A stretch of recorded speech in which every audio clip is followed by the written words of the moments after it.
hello and a very warm welcome from, I have to say, it's slightly cold and wet Dublin. But I do hope you're all keeping safe and well wherever you are tuning in from this afternoon. If you've may noticed, we've gone with a slightly earlier time just to get a bit adventurous, be slightly earlier start today, and hopefully it might serve as a nice change of scenery from some of the daytime television and chat shows we've all been watching. So after a short break over the summer, we've got another excellent lineup for you today. Myself and Betty are both delighted to have Alvaro and Amit join us from the Lego Group and Autodesk respectively. So before jumping into the presentations, just to follow on from what Betty said there, we have some quick housekeeping rules. So if you're familiar with our last couple of webinars, there will be live demos. Bear with us if something does go wrong. We will do our best to get that fixed as soon as possible. Similarly, this is being recorded, as Betty did mention. So look, if you want to catch up and you have to pop off early for your lunch break, feel free to just, I think if you log back in with the link you've used to register today, you should see it all there. Betty will be putting the links there into the meetup page as well as on our YouTube channel. I'm sure she'll run through that at the end. So with all the boring details out of the way, it's time to get on to our first speaker. And I am delighted to have another speaker from the Lego Group in the form of Alvaro Martinez Llamojha today.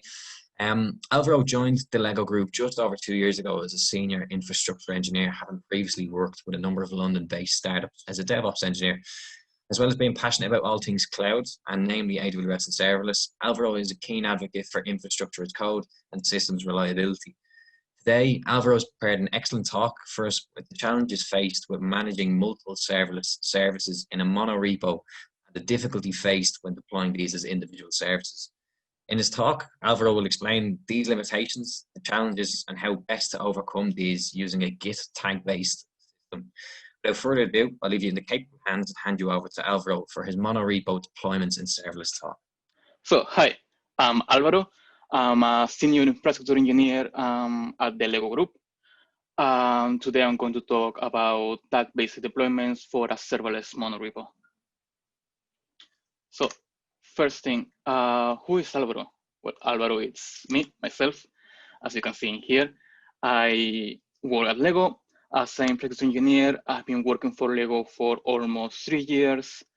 And I also share a few other talks with my colleagues within Lego. And a bit of myself on my free time, I'm trying to do personal projects. And you can see here a picture when I develop an Instagram filter with a Lego minifigure you can put in your head. I also like video games a lot. And more on the technical side, I've been working on a project within Lego called Honey Badger. And this project was part of a refresh on our stack and moving into serverless, mainly using Fargate and serverless lambdas in AWS. And the part of the project on the infrastructure side, I call it Stargate because it's like Fargate, Stargate is kind of similar. So it was a funny name. So back into the topic of this talk, we're going to run through a few things in the talk. The first thing is lego.com as the website, what we're doing, how we're working with serverless within Lego. Then we're going to jump into the monorepo, differences between multirepo, monorepo, what are the challenges of a monorepo. Then we're going to have a quick overview of a deployment process, how a deployment process will work usually, how it works in a monorepo, what are the challenges that we find in there, and then how can we fix those challenges by using a Git tag approach as the solution for this. What is Git tag? How can we use Git tag? How can we automate it? And then our use case we have within the Lego Group. And at the end, I'm going to run a demo if I have time for that. But yeah, first thing first, lego.com. If you probably know what is Lego. Lego is a very well-known brand. I'm working for the site for lego.com, and as you can see in here, this is a screenshot of the current site. We're running a current promotion for Star Wars set in here, and a few other things that we're taking care of, within the site is product pages, category pages, everything related to checkout, everything related to wish list, And yeah, that's it. So jumping into serverless. We didn't use serverless since the beginning. We moved into serverless, I think, finishing the Honey Badger project, which finished last year in July. That's when we moved all of our stack into serverless. As you can see here, we use a bunch of AWS resources, mainly Lambda functions. On the backend, on the front end, we use Fargate, Fargate services with ECS. And then we use SNS topics, SQS queues for event-to-event, SSM parameters to taking care of the secrets that we have. So this is a quick example of the resources or services that we're using in AWS. Monorepo, right? Part of the changes that we did with this Honey Badger project and jumping into serverless was also to move into a monorepo approach. This is an image that I did and I'm sharing always with my coworkers, which is what is a monorepo? Mono means one, repo means repo. So it's only having one repo rather than having multiple of them. So what are the differences between multi-repo and monorepo? Well, it's mainly in the name. Multi-repo means you have multiple repositories, and this also includes you have to maintain those repositories, multiple of them. While in a monorepo approach, you only have one, so you only need to take care of one repository. On the config side, more on the DevOps side, in the multi-repo approach, you need to configure the CI/CD pipelines for each of the repositories. So it always includes a bit of copy and paste between the configuration in the repositories, while in the monorepo, you only have one shared CI/CD configuration that it will take care of the whole monorepo, and then independently for each of the services within the repository. And more on the development side, the differences on the multi-repo and monorepo are the shared dependencies and time to build. And the multi-repo, you don't have shared dependencies, so you can, all the dependencies are within the repositories. While in a monorepo, you can share that, you can use different services, you can call them, and then it will be easier in time to deploy to cache it. So more on the Lego approach, we're using monorepos. We have multiple monorepos. It depends also in the context on why we're using monorepos. In this case, we have, initially we started with two. One we call Octan, the other one we call Moonbase. They are based on names on Lego themes, Lego sets. Octan monorepo is front-end apps. Moonbase monorepo will take care of the backend services. So on the front-end side, we're using Fargate task on ECS in AWS. And for example, we have around 5 services on Fargate, and we end up once having like more than 200 Fargate tasks running at the same time for production only. And in terms of infrastructure, everything is managed with Terraform, everything also in AWS. On the Moonbase side, on the backend services, we're using Lambda functions. And I think we got more than 40 services, and I lost the count on the number of functions we are running right now. So it's increasing every day. And in terms of infrastructure, everything is managed with a serverless framework. So going into the development lifecycle, how it will look a normal one. So we have our developer doing a feature, it's on development, it pushes into GitHub or it's creating a pull request. The pull request gets approved, it gets merged into the main branch, and then it gets deployed. So how it will look this in a monorepo approach? So in the monorepo approach, it would look the same, but instead of, as I see here, this would look for one feature, for one service. While in the monorepo approach, it will release, you have multiple services. So when you do a change on a feature and you want to deploy, once it's merged into the main branch, it will deploy all of them. So in this case, we have service checkout, service payments, service customers. Let's say that I'm developing a change. I merge it, and then I have to deploy the 3 of them.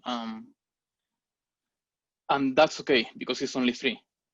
But then the team grows, we have more services. Now we have VIP, we have import export, we have taxes. Now we have 6 services. I'm only working on the checkout service, but then I'm deploying 6 of them. And that's probably okay because it's only 6, so the site can handle it.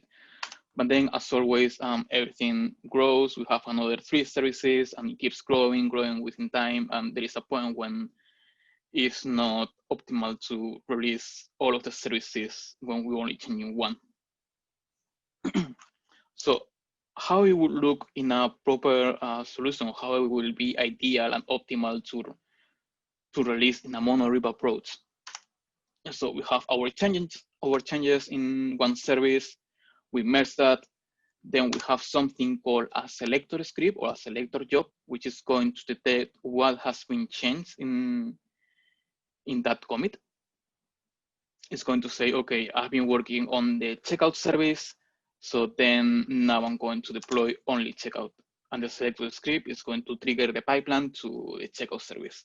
Instead of releasing all of the services at the same time, it will deploy only one. Then the same will work for the rest of the services. Let's say they only change payments, they only release payments, customers only release customers. So the talk was about tag-based deployments, right? So what is tag-based deployments? Usually in a normal CI/CD approach for triggering pipelines, you will trigger once it's merged into the branch, into the main branch. In this case, the git tag approach is the one that is going to trigger the pipelines instead of branches. So how it will look, you will do a git tag and that will trigger the release instead of a git push to the master branch or the main branch. And that's currently in place with the normal approach. If you've seen in GitHub or GitLab, you have a tag called release, and then you can see all the changes that goes in that release. It will work in the same way as this, and it has kind of the same information, the commits that are going in, but in this case, instead of being for the whole repository, it will be for one service and one environment. So what is tag-based trying to fix? As I said before, this is what it's trying to fix is instead of deploying for the whole monorepo, it will deploy for a single application or service. And that's how it's going to trigger the deployment. And also it's going to record the state of which commit is going into the release for that service, because that commit is going to have the tag for that service and that environment. And the key phrase that I want to highlight from this talk is deploy only what it changes. You don't need to deploy everything. And that's really important in a monorepo approach because you have multiple services. So the optimal way to do this is to deploy only what has changed. So we want to see this in action, right? So how does it work? How can we make it work? It's pretty simple. We only have a couple of steps. You check out your commit, you do git checkout, the commit, the SHA. Then you do git tag, the name of the service, the environment, and then you do push origin tag, and that's it. That will trigger the release. Easy peasy. But yeah, that's how you do it manually, but that's not always the case. Like, I'm not expecting to do this manually every time, right? We need to automate this. Automation is the way to go. So how can we do this? The way to do this, I think I mentioned it before, is by using a selector script. What is a selector script? The selector script will trigger every time that you push into your main branch. And this script is going to do kind of a scan or check what files has been coming in that commits, then check which packages, which services are from those files. Then I'm going to select those services and I'm going to kick the release for those by using a git tag approach. So yeah, how is Lego.com, the team that I'm working on, using this, or what is our use case? A bit of context on the tools that we're using first. We're using GitHub to store our monorepos. We use CircleCI of our CI/CD tool, and then we're using serverless framework. So if you're not aware of what is CircleCI, CircleCI is a CI/CD tool. We decided to go for CircleCI. We used to be on Jenkins, so we used to go for CircleCI because we're trying to move into the cloud. We always have them. We always want to go cloud first, and Jenkins was a self-hosted solution, so cloud first is important. Then a few key things on CircleCI is super easy to set up because it's just a YAML file. It's a config.yaml file. Then also we can use parallel jobs, and this is very important for us when we're running tests. So we can run multiple tests in parallel, and that will reduce the time for the pipelines. And on the other hand, CircleCI is also using a cache to save. We can save files into a cache, so we can share them across the builds and across the pipelines. And yeah, I mentioned serverless framework. So a few quick things about serverless and good things actually is that it's super easy to deploy. If you compare this with other like containers, the time to release for a serverless is really fast. It will probably take seconds or a couple of minutes. And then we can use aliases to deploy. So in here I give two examples of two packages, two services of the package.json. We have something called scripts when you have build and deploy. Build is doing yarn install, deploy is doing SLS deploy. So when I go into the service, I only do yarn build, and I know that's going to run a build step. And I can do yarn deploy, and that's going to do deploy. If I jump to another service within my monorepo, I can still use yarn build and yarn deploy, and that's still going to do build and deploy. It can have different commands, as you can see here, but the way that I run it is the same. And that's really important when we move into a CI/CD tool, because then we can reuse the same template. And how is this integrating with our stack? So I mentioned before the selector script. So the selector script has to be integrated in the CircleCI. So every time that we merge or we push a commit into the main branch, that's going to trigger a pipeline with only the selector script, and the selector script is going to do a git tag. And in here, I also mentioned that CircleCI, all the workflows that we have for the deployments are triggering based on tags rather than branches. And a few other things, we're using Lerna.js in order to improve the selector script. So Lerna.js, what it's doing is going to detect what services are changing within our monorepo. And also we added a security check because you have all the developers have the capability of doing git tags. So by mistake, someone can just do a git tag into a production environment. So right now in our workflows and pipelines, we have a security check that is checking if that commit that you're pushing into production has been into acceptance and QA first.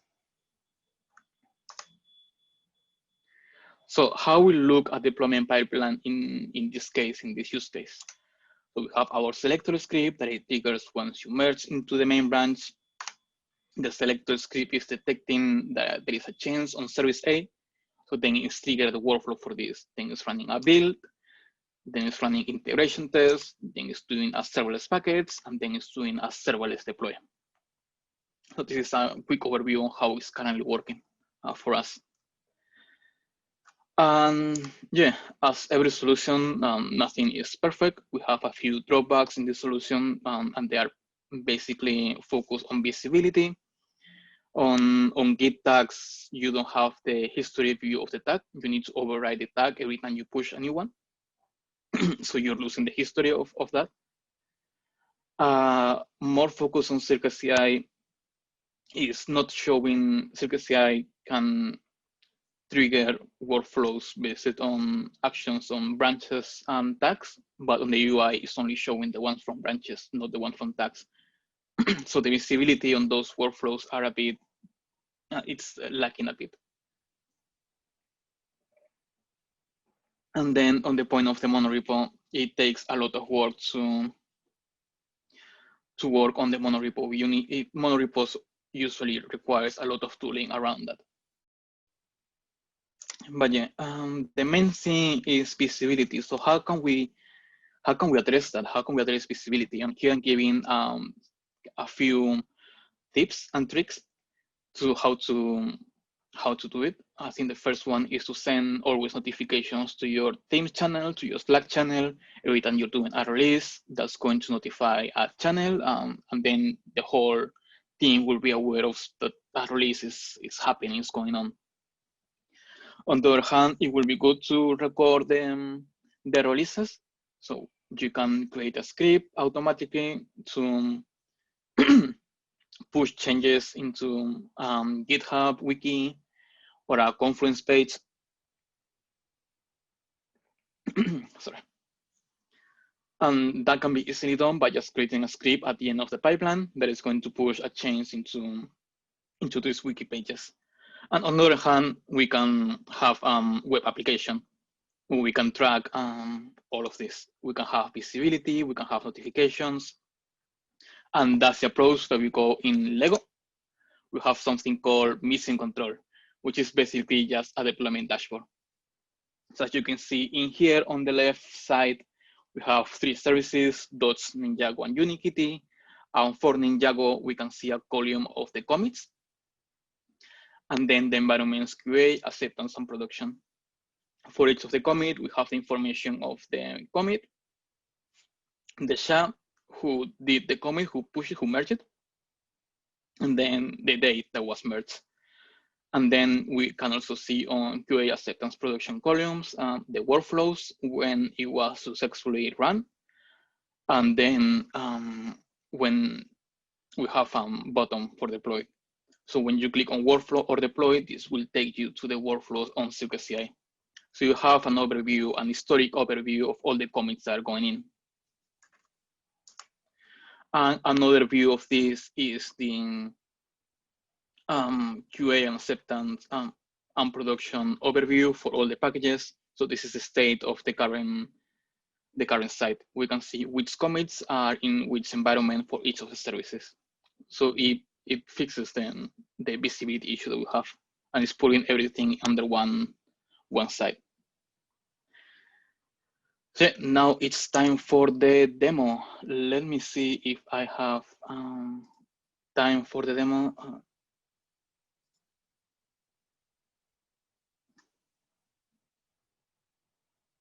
Hold on a second.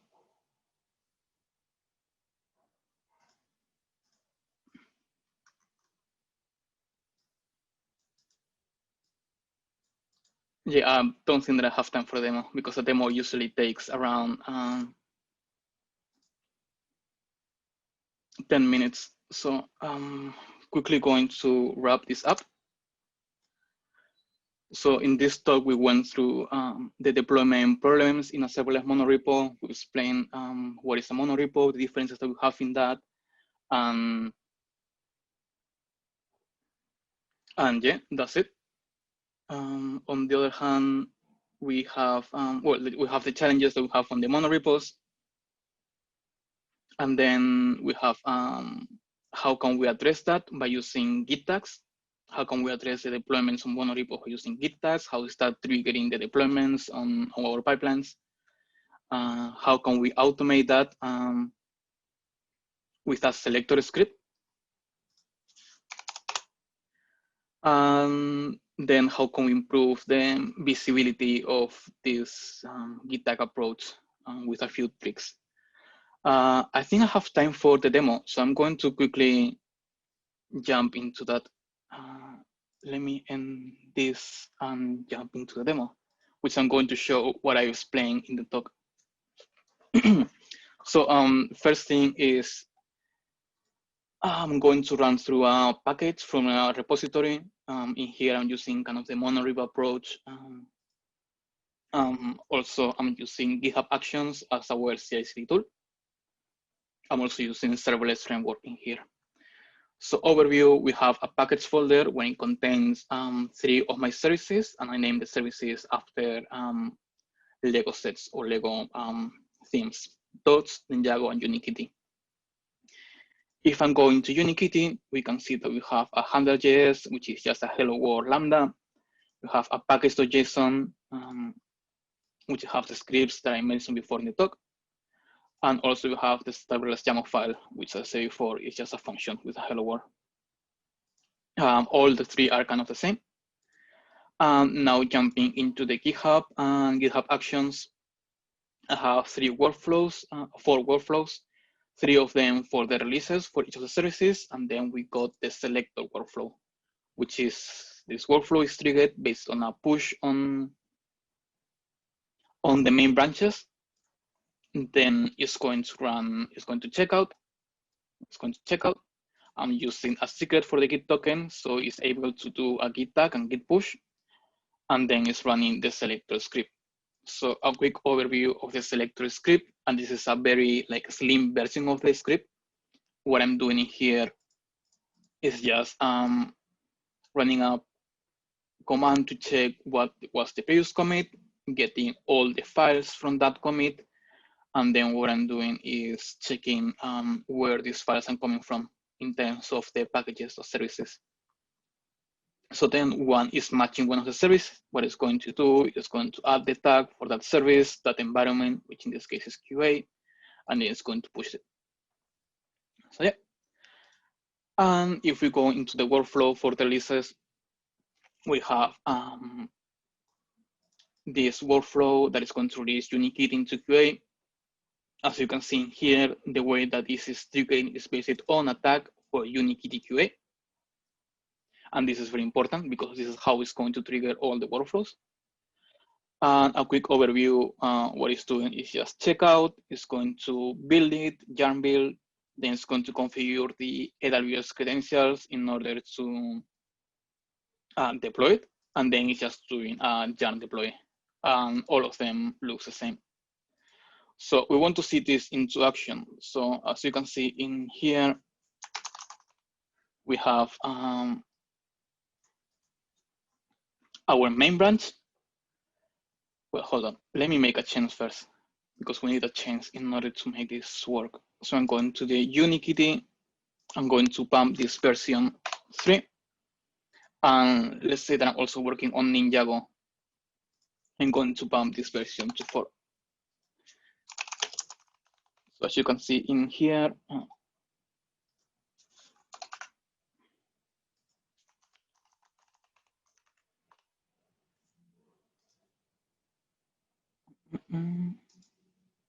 hold on. As you can see here, I'm changing Ninjago and Unikitty. I'm going to commit this.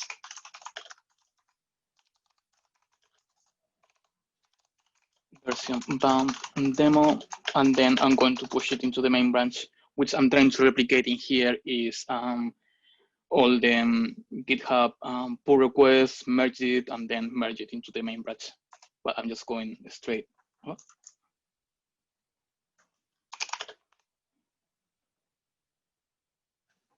And what this is going to do,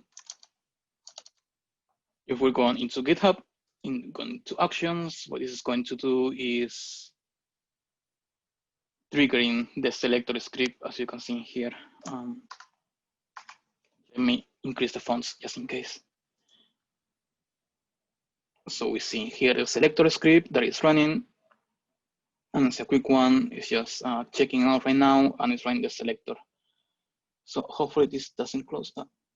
You can see the selector script in here in action is saying this commit is changing these two files, and then it's detecting that it's Ninjago and Unikitty. So it's saying, okay, I'm adding a tag for Ninjago, I'm pushing this, and then I'm adding a tag for Unikitty, and I'm pushing this. So if I'm going back into actions, we can see that it's releasing Ninjago and Unikitty QA because it tagged those services. So if I go quickly into Ninjago, we can see here that it's running, it's building, configuring credentials, and now it's deploying into AWS.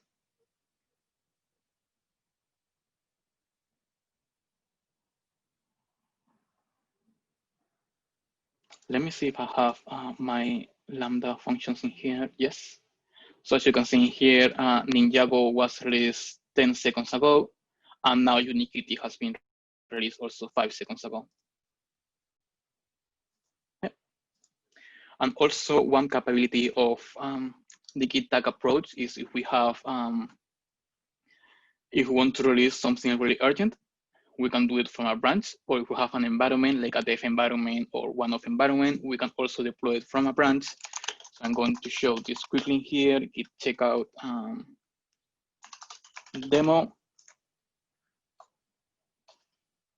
Now I'm going to use the dots package. Let's pump this version 5.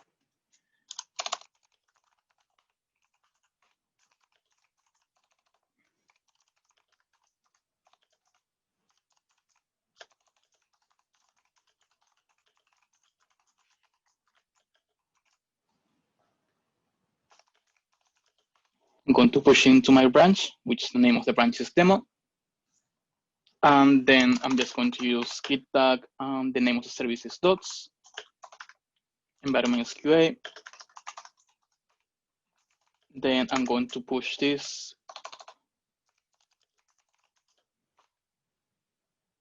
I'm refreshing the tag. We should see it in the actions that is triggering the workflow for this. Yeah, in here.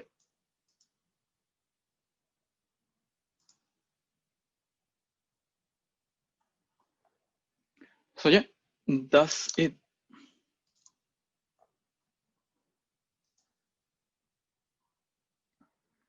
So yeah, the wrap up, as I said before, deployments in a monorepo, the constraints that we have with monorepos, how git tags, as we saw in the demo, how that is solving, how can we trigger independently each of the services, the selector script, which we also saw in the demo, and then how to improve visibilities, which I have in the previous slides. So I hope that you enjoyed the talk and I hope it was very insightful. These are my details. If you want to follow me on Twitter or GitHub, feel free. Perfect, great stuff. Alvaro, great as ever. Always delighted when we get some Lego group joining us. I suppose the kid inside me will never quite leave. Nice to see. A nice little plug for the Star Wars at the start. I might well have to indulge later on. I'll see what I can do. I think we've got time for one quick question. Obviously, we just a bit tight on the time here. Domenico asked quite an interesting one there. I will get back to Owen and Anton's at the end in the panel session. From you did discuss about front end and back end apps, but how did you manage the persistence in the serverless architecture you presented? Did you have a DB serverless service? And a second question on top of that is, how do you deploy the database schema changes within your current? Yeah, that's a good question. In terms of deploying databases and changes that with the serverless framework, what we're trying to do is deploy only what is affecting the Lambda and something that is only used by that Lambda functions or that service. You have something more common like databases or something more persistent like databases, then we use Terraform to configure that. So it's more safe in that sense. Perfect, perfect. Another quick one, Owen, nice question to ask, but that selector script that you were running, is that an open source project or is that just internal for yourselves? I forgot to mention that I'm planning to share this demo or this GitHub repository that I have. I'm planning to make it public. I need to solve a few issues with the secrets that I have right now because I don't want to have my secrets public. But once I manage that, I will share it and I'll put it on GitHub, on Twitter. So yeah. Okay. Perfect, perfect. And there was one that came up there that I found particularly interesting. When it came to the monorepo and just the deployments in general, if something was to go wrong and you were looking to roll back production, how did you do that? What is the solution to that problem? How do you kind of counteract that? Well, in this case, it depends on the situation, but as is a Git tag approach, by using Git tag, that's the way that we are kicking off the deployment releases. If we have a hotfix that we want in or we want to roll back to a previous version, we just need to check out that commit, push the tags for that commit, and that will kick off the release and effectively roll back or roll forward in this case. But I would recommend going from a canary deployment approach, which is what we're doing right now. So if anything goes wrong for the first 5-15 minutes, it will go back to the previous version. Right. So Perfect. right now we are not rolling back anymore since we implemented canary. Perfect. You were quite popular there in the question section, Q&A section today, which is always a good sign. One of the things that we kind of briefly chatted about ourselves, the trade-offs between whether you're looking at a polyrepo or multi-repo, whatever you want to call it, or versus a mono-repo. Anton was curious, I know he's left the webinar there this afternoon, but when it came to the trade-off on these dependency managements and cutting slightly on the build tooling or in other areas, when you did that, were you happy with the end solution? Was that something that you, if you were to do it again, you would, or what was, I suppose, the impression from your side when you kind of did ultimately enact that solution? I mean, yeah, definitely we are happy with the mono-repo approach, and we keep adding more mono-repos depending on new projects that are coming in. In terms of the outcome that we're expecting, yes, definitely the time to create a new service inside the mono-repo has been reduced drastically. So right now we can use templates, we can reuse the configuration that is already in there for CI/CD mainly, or for infrastructure. So yeah, it's fully recommended, I think. You recommend it? You recommend it? Perfect, Yeah. perfect. Because one of the ones that we had that I'd seen before was that there was kind of nearly a hesitancy to kind of recommend, given that some of the larger enterprise companies, your Facebook and Googles, were very heavily set on monorepo. I was curious to see, as an alternative to a Git tag-based solution, is there another solution that people could look towards if that didn't suit their particular problems? Or would you recommend that Git tag-based is definitely the way to kind of move forward with that? We had different iterations on how we're deploying within a monorepo. At the end, we went for the Git tag approach. I think yeah, there are different ways to do it, definitely. You can have multiple branches instead of one main branch, for example. But yeah, I think right now for us, after these iterations, the Git tag approach is the most optimal for us. Right, that works best. Okay, I think we have one last one there just from the audience. When it came to building the deployment dashboard, I think this might refer to yourself, Alvaro. What were you using to build that particular one? So we're using Next.js to build it, and then it's hosted in AWS. I think it's inside an S3 bucket.